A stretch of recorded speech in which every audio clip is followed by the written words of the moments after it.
पूरी धरती में 71% पानी और 29% स्थल भाग है।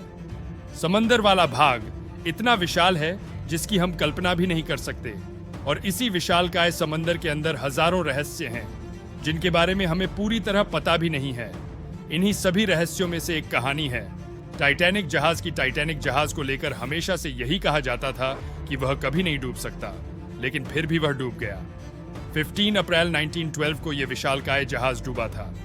इसके लगभग 73 साल बाद यानी 1985 में उसे ढूंढा गया, लेकिन उसे ढूंढने के 38 साल बाद भी इस जहाज को समुद्र से बाहर नहीं निकाला जा सका है। आखिर ये जहाज समुद्र से क्यों नहीं निकाला गया? चलिए जानते हैं विस्तार से। टाइटैनिक जहाज के डूब जाने के बाद वैज्ञानिकों ने इसे ढूंढने की जी जान से कोशिश की। आखिरकार 1985 में अमेरिकी नेवी ऑफिसर और आर्कियोलॉजिस्ट रॉबर्ट बैलर्ड अपनी टीम के साथ टाइटैनिक को ढूंढने के मिशन पर निकल पड़े। फिर उन्हें पता चला कि आखिरकार टाइटैनिक कहां और किस हाल में है। टाइटैनिक जहाज समुद्री तल से 13,000 फीट की गहराई में था। टाइटैनिक जहाज में मौजूद 1912 की कीमती वस्तुएं जैसे कि सोने चांदी के हीरे जेवरात, पुरानी शराब की बोतलें और बेशकीमती वस्तुएं सभी को जहाज से निकाल लिया गया। अब बात आती है टाइटैनिक जहाज को 13,000 फीट की गहराई से निकालने की। तो टाइटैनिक जहाज की दशा 73 साल समुद्र के अंदर रहने की वजह से बहुत खराब हो गई थी। जहाज को जीवाणु ने पूरा खोखला कर दिया था। ऐसे में किसी लोहे की चेन के माध्यम से इसे ऊपरी सतह पर खींचने से टाइटैनिक जहाज पानी के दबाव के कारण पूरी तरह से टूटकर बिखर जाएगा। इसलिए यह रास्ता सही नहीं था। इसके बाद एक से बढ़कर एक समुद्री वैज्ञानिकों ने अपना दिमाग दौड़ाया और टाइटैनिक जहाज को 13,000 फीट की गहराई से बिना किसी क्षति के कैसे निकाले, इसके बारे में विचार विमर्श करने लगे। सबसे पहला तरीका वैज्ञानिकों के दिमाग में पनडुब्बी और चुंबक की मदद से टाइटैनिक जहाज को ऊपरी सतह तक खींचने का आया।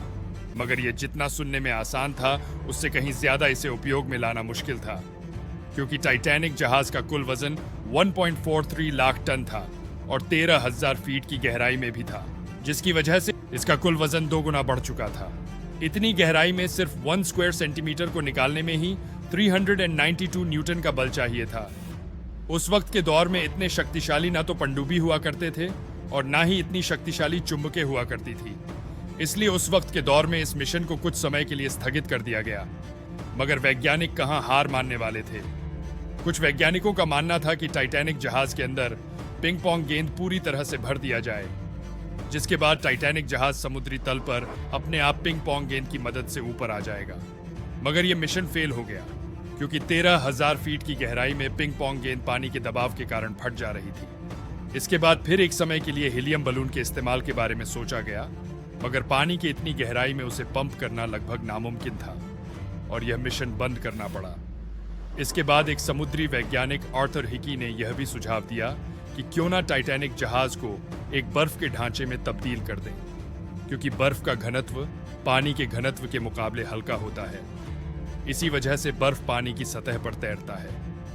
यह सुझाव सुनकर एक समय के लिए काफी अच्छा लगा, मगर जैसे ही इसके ऊपर किए गए खर्च के बारे में सोचा गया, तब सभी के होश उड़ गए, क्योंकि पानी को एक बर्फ में बदलने के लिए बहुत सारी तरल नाइट्रोजन की आवश्यकता होती है। करीब 5 लाख टन तरल नाइट्रोजन की आवश्यकता टाइटैनिक जहाज को एक बर्फ के रूप में बदलने के लिए चाहिए था, और कोई भी कंपनी इस सुझाव के लिए तैयार नहीं था, और आखिर में इसे भी बंद कर दिया गया। इसके बाद और भी बहुत सारे नए नए सुझाव वैज्ञानिकों के द्वारा दिया गया, मगर आखिर में यह एक प्रश्न सभी प्राइवेट कंपनियों के सामने और सभी लोगों के सामने खड़ी हो जाती है कि आखिर में क्यों टाइटैनिक जहाज को समुद्र की गहराइयों से निकाला जाए, क्योंकि टाइटैनिक जहाज पर जितने भी बेशकीमती और सोने चांदी के आभूषण थे, उन्हें तो पहले ही निकाल लिया गया है। अब सिर्फ टाइटैनिक जहाज का मलबा ही समुद्र की गहराई में पड़ा हुआ है, वह भी बहुत ही बुरी स्थिति में है। अगर कोई प्राइवेट कंपनी टाइटैनिक जहाज को निकालने के बाद किसी म्यूजियम में रखती है, तो टाइटैनिक जहाज के निकालने पर किए गए खर्च को वापस हासिल करने में 100 सालों से भी ज्यादा का समय लग जाएगा। इसी वजह से कोई भी प्राइवेट कंपनी इतना बड़ा जोखिम लेना नहीं चाहती है। इसलिए आज भी टाइटैनिक जहाज पानी की गहराइयों में पड़ा हुआ है। शायद भविष्य में भी इसी तरह से पानी में ही रहेगा, जब तक कि जीवाणु इसे पूरी तरह से खत्म ना कर दे। बीबीसी की रिपोर्ट के मुताबिक टाइटैनिक का मलबा समुद्र में अब तेजी से गल रहा है। ऐसे में उसे बाहर निकाल कर भी कोई फायदा नहीं होगा। आने वाले 20 से 30 सालों में टाइटैनिक का मलबा पूरी तरह गल जाएगा और समुद्र के पानी में घुल जाएगा। समुद्र में पाए जाने वाले बैक्टीरिया टाइटैनिक के लोहे को तेजी से खा रहे हैं, जिस वजह से उसमें जंग लग रहा है। ये समुद्री बैक्टीरिया रोजाना लगभग 180 किलो मलबा खा जाते हैं। ऐसे में टाइटैनिक की उम्र अब ज्यादा नहीं बची है, इसलिए इसके मलबे को बाहर निकालना समझदारी नहीं होगी। आशा है कि आपको ये वीडियो पसंद आया होगा। प्लीज वीडियो को लाइक करें, कमेंट करें और सब्सक्राइब करना न भूलें। हमारे साथ जुड़कर रहने के लिए